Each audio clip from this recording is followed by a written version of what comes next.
What's up, guys? Welcome back to Miami Dolphins Syndicate. As always, I'm your co-host, Donovan Quick.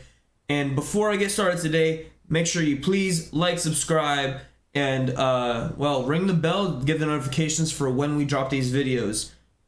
Yeah, so as far as today, we have a Jordan Poyer update.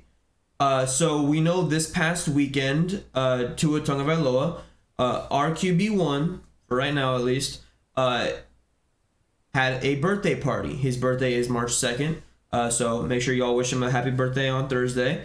So Jordan Poyer on his podcast said that he's going to be in Miami at Tua's party, and he was hinting, like, man, it'd be crazy if I stay in the AFC East, huh? Man, it'd be crazy if I stayed in South Beach. And he's like, let me put on a nice suit for Mike McDaniel.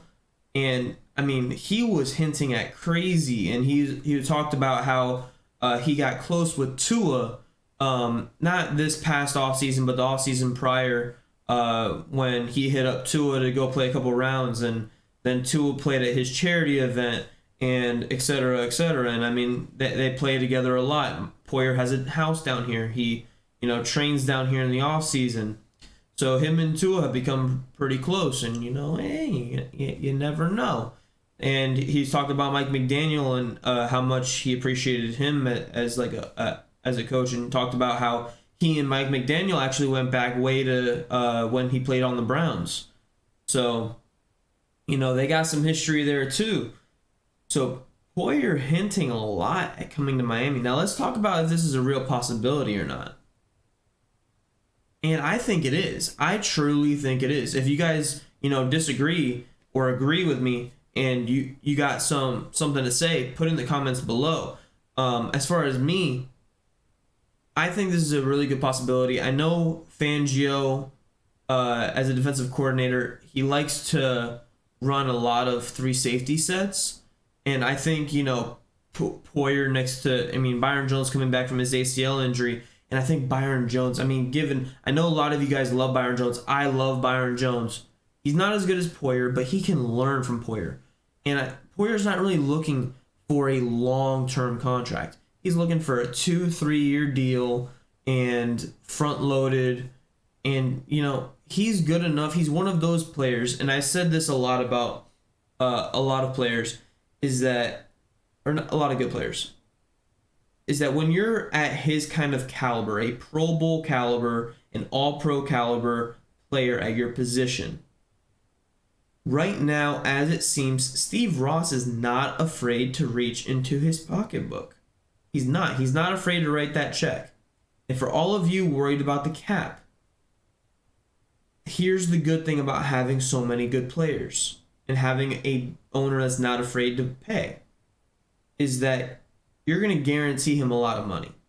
What that allows you to do is now convert that money into a bonus. Bonus does not count against the cap. So now you can pay all this bonus money. That's exactly what's going to happen with Tyreek. That's exactly what's going to happen to Armstead. That's exactly what's going to happen to Agba, and all these other players, Xavier Howard, and all these players that we're going to have here that are, super, everybody's worried about the cap. I would only worry about the cap for our middle tier players, right? Andrew Van Ginkel, I think, could be a cap casualty. I think he's going to command more than what we're going to be able to pay him. However, we can't really guarantee him that money because, what's the point? He doesn't really play as much as the 3 guys that were guaranteeing money in front of him.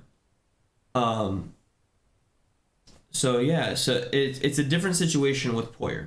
I think we can front load Poyer. I guarantee him a lot of money. I think that's a real possibility money-wise to get him in here. Scheme-wise, I think he's a very good fit. He can play zone. He can play man. He can play all over the field. He can take away an opposing team's tight end very easily. He can, Josh Allen, given he's played with him, he's practiced against him, he knows him.